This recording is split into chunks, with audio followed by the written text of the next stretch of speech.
covering Northern California. You're watching Action News Now, coverage you can count on. We're following breaking news. A gunman shot 3 people at an ICE facility in Dallas before taking his own life, killing 2 of those victims. Bradley Blackburn brings us the latest details.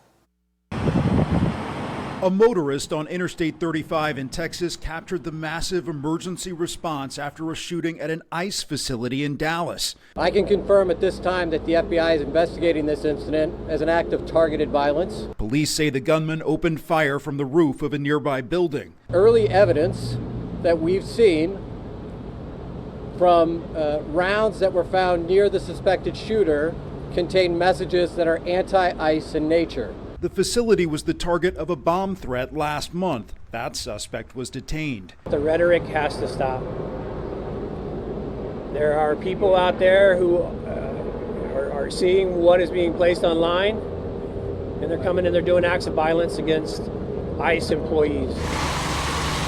ATF and FBI agents are assisting police in this investigation. Bradley Blackburn, CBS News. This is the 3rd recent attack at an immigration center in Texas. A police officer was shot at an immigration detention center near Dallas on July 4th, and another officer was hurt during a shooting at a Border Patrol facility in McAllen a few days later. Happening today in Tehama County, a 14-year-old boy goes on trial for plotting an attack at Evergreen School in Cottonwood. Now, the trial's happening in juvenile court because of the suspect's young age. His name has not been released. He has multiple felony charges. The other suspect, a 15-year-old, was sentenced last month to 4 years in a juvenile treatment facility after being convicted of attempted first-degree murder. Investigators said the 2 planned to kill 100 people or more at Evergreen Middle School. Happening today, the suspect charged with shooting 5 people at a house party in Chico will be back in court to continue his arraignment and enter a plea. Savon Fairbanks was 16 at the time of the crime. He's now 19 and being tried as an adult.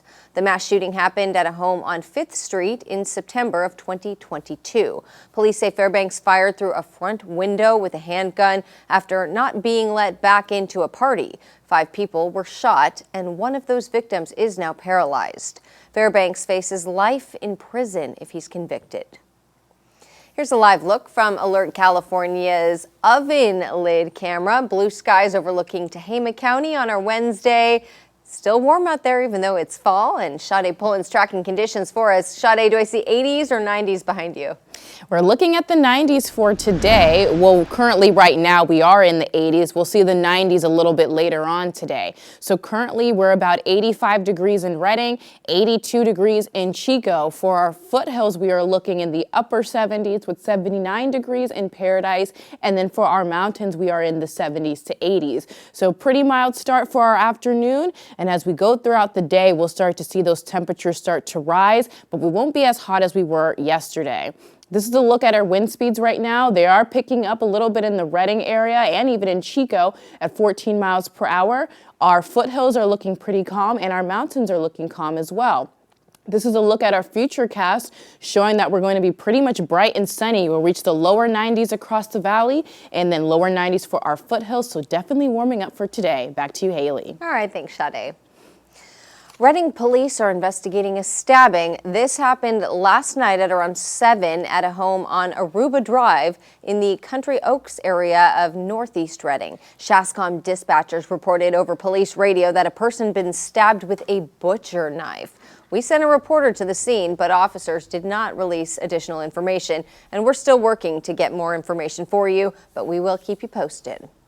A former CAL FIRE captain already facing scores of child sex assault charges now faces dozens of more charges filed just last week. Peter Mock was arraigned Monday on 46 new counts and special allegations dating back to 2006. Mock is already facing 3 other separate cases for alleged child sex crimes dating back to 2022. Now he's due back in court September 30th to enter a plea on these new charges. Today's the ribbon cutting for the new Chico bike bridge. It's over East 20th Street. I'm sure you've seen it out there. The bridge connects the north and south bike paths along Highway 99. It has new lights that change color, and it's designed to provide a safer route over the busy street. Hopefully this represents something that our community can be proud of. Again, there's been a lot of hard work that's gone into this, a lot of community input over the decades on envisioning this project. And so to have it all come to fruition, I think is memorializes all that hard work. And the intent is that it's a feature where, you know, like our core vision is for our community is a great place to raise a family, that families with kids and people who are going to use this on a daily basis show up and help support our community and using this in its intended purposes. Tonight, the bridge will also be dedicated to Christina Chesterman, a Chico State nursing student who was hit and killed by a drunk driver back in 2013 when she was riding her bike home from the library.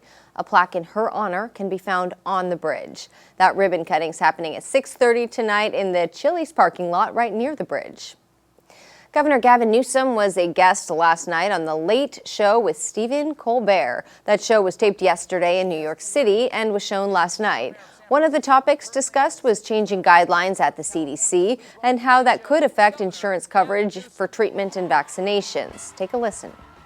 So in California, we're requiring our health plans, we're requiring those insurance companies to provide access, and we're making sure that our own independent analysis provides a list of recommendations based on facts, based on science, not based on bull and fear. I thought that was a comedy show. Well, if you missed last night's episode, you can watch it on Paramount+. Ukrainian President Volodymyr Zelensky addressed the United Nations General Assembly this morning after meeting with President Trump Tuesday. Natalie Brand has details from the White House. Ukraine's President Zelensky in his remarks this morning referenced a good meeting with President Trump, who has dramatically changed his tone on Ukraine. But experts say they are watching now to see whether action to help Ukraine end the war will follow. Weapons decide who survives. Ukrainian President Volodymyr Zelensky appealed for additional support from allies to help end Russia's war on his country as he addressed the UN General Assembly. We must use everything we have together to force the aggressor to stop.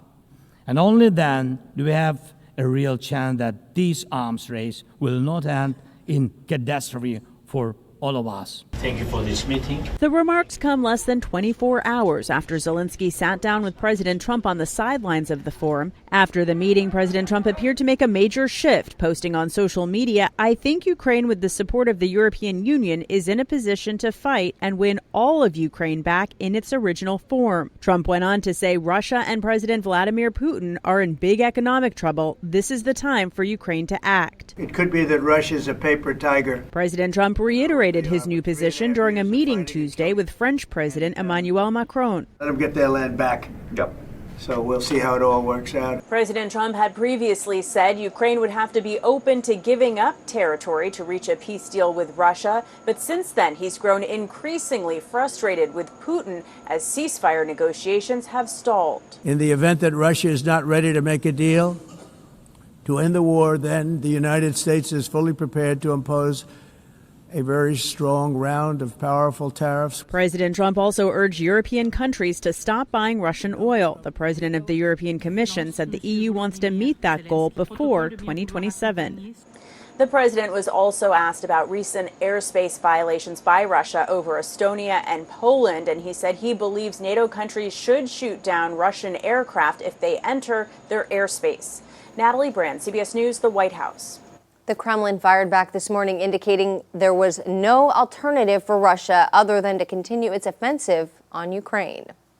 Still ahead, we show you video of a massive mudslide across a highway in Southern California.